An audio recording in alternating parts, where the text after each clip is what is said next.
Evening all. First thing you're going to notice is, of all the days to lose my voice, I've lost my voice today. If you're on the front row, I don't want you to panic. It's definitely not COVID. I've taken 6 tests. I've got a really sore ass. 2 of them haven't come back out. Anyway, am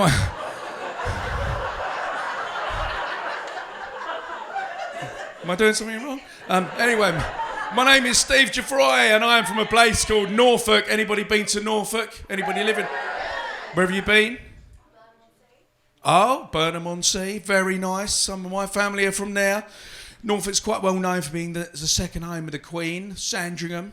I believe they might use it to hide members of the royal family now as well. Great Yarmouth, of course, is in Norfolk. Holiday home for Chavs and more recently Banksy.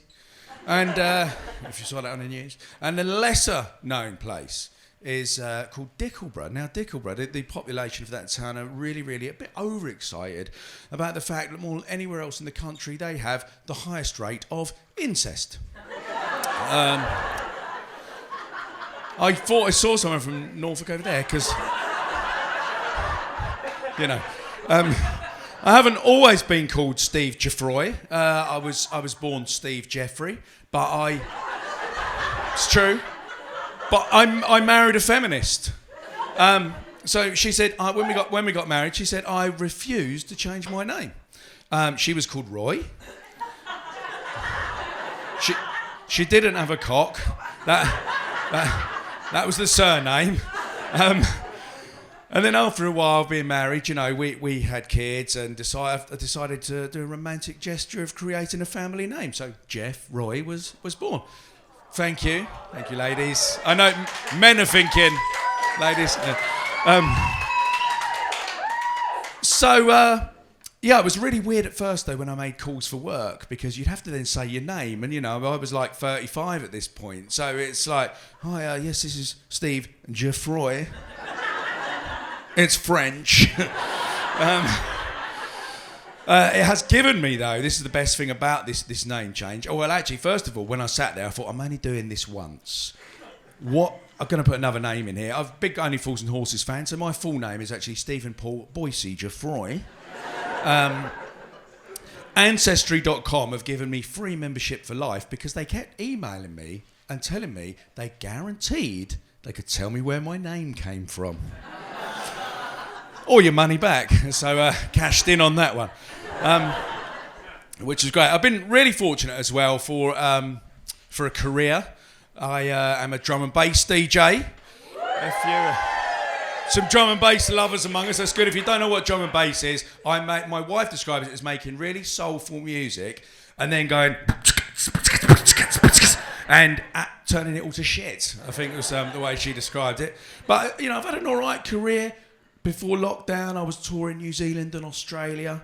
In lockdown, I managed to get a dance music #1 on the iTunes chart. And since lockdown, I have performed at the Year 6 Leavers Party at my daughter's school. It's gone from bad to worse. But it's a job I love, and it's a job that in the first lockdown, Rishi called totally unviable. Cheers, mate. And in fact, his suggestion was to go on the job retraining app that the government provides to find new work. So I did that. I thought, let's give it a go. First job, you would have thought it would be HGV driver, right? But not even on there. First job, butcher. I'm married to a vegetarian, so not happening. Second job, baker. But I can't be dealing with early starts. Third job, anyone want to guess? No, horse groom. Horse groom. I thought this was meant to be a furlough scheme, not a furlong scheme, Rishi. I've been on a horse once in my life. It was called Max. When I turned up at this place with my kids, they looked at me and said, we're going to have to bring you a bigger one. I kind of climbed onto it with a ladder, and the experience was like 30 minutes of this machine, like a bucking bronco, doing whatever the fuck it wanted, whilst battering me in the testicles. So I weren't really up for that, but I thought, you know, I mean, horse groom, not even a jockey. I did try it though. I've spent many late nights on Snapchat during the last 6 months talking to a 6-year-old called Geronimo who thinks I'm a 4-year-old filly called Blossom. Yes, we're going out soon. Anyway, I'm going to leave you with this one. You know, I think I'm quite cool for my age, but the other week I was walking along with my dog, and we're walking along, and these 2 girls the other side of the road went, "Wait, Steve!" So I'm like, oh, they must know who I am. They obviously recognise me as a drum and bass DJ. Great. So I walked over, and I said, "Oh, how do I know you?"